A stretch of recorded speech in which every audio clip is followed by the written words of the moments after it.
ख्वाजा साहब ने मुझे 4 नसीहतें फरमाई, 4 बातों का दर्स इरशाद फरमाया। सबसे पहले ख्वाजा साहब ने फरमाया, याद रखना दरवेशी इस तरह करना कि बादशाही मालूम हो, फकर इस तरह का हो कि तुम बादशाह मालूम हो।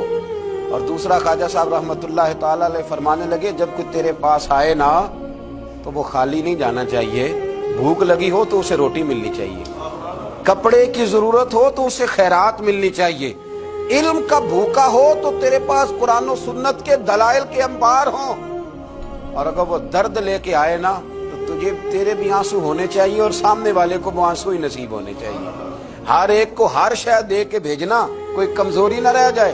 और तीसरे नंबर पे फरमाया, खुशी में तो सारी दुनिया ही हंसती है, जब खुशखबरी आती है तो सभी हंसते हैं, पर कुतुबुद्दीन मेरे साथ वादा कर, सबसे ज्यादा तेरे चेहरे पर उस वक्त मुसर्रत होनी चाहिए जब रब तुझे आजमाइश में डाले, सबसे ज्यादा तेरे चेहरे पर उस वक्त मुस्कुराहट होनी चाहिए जब अल्लाह करीम तुझे कोई आजमाइश दे। याद रखना, दुखों में हंसते रहना, उसकी तरफ से आने वाली आजमाइशों को उसका तोहफा समझना।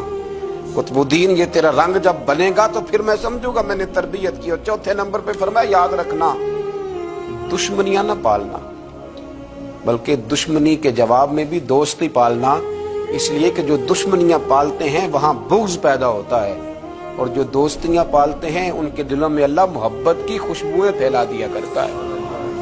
ये अंदाज़े तरबियत हजरत ख्वाजा अजमेर अलैहि रहमा का, ये अंदाज।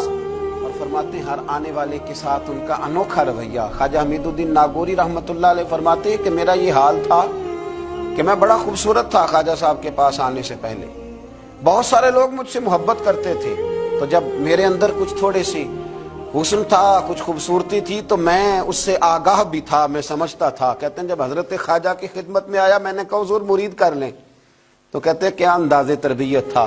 फरमाने लगे, जहां पहले ही इतने लोग बसते हों वहां मोइनुद्दीन कैसे बसेरा करेगा, इतने लोगों की मौजूदगी में मैं कैसे आऊंगा मियाँ, पहले इतने बसाए हुए हैं, सबको निकाल।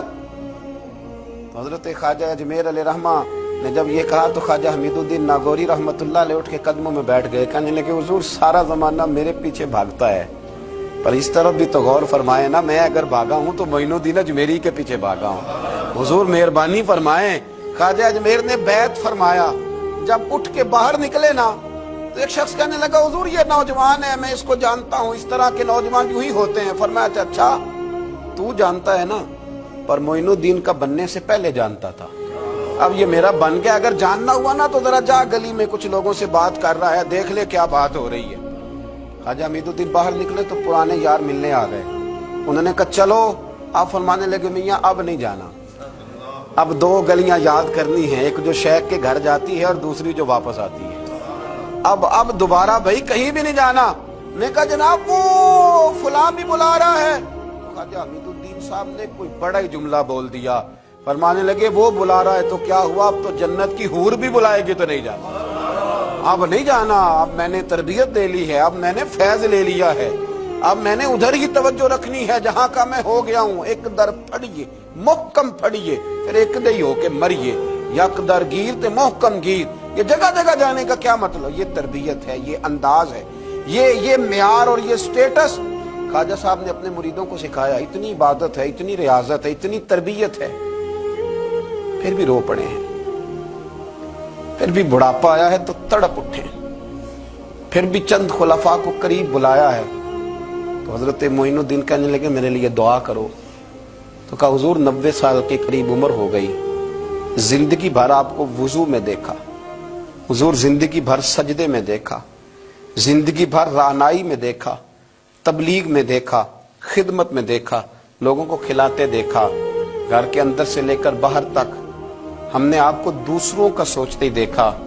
आपने तो अपने लिए सोचे कुछ नहीं, तो रोते क्यों है, दुआ क्यों कराते हैं। फरमाने लगे, यार जिंदगी पूरी अमल किए हैं, लेकिन मेरे लिए दुआ करना, कहीं ऐसा ना हो कि आमाल की गठड़ी लेकर जब रब की बारगाह में जाऊं तो मालिक कहे कि अमल तो बड़े हैं पर मेरे लायक कोई भी नहीं, बड़े अमल हैं पर मेरे लायक कोई है तो बता।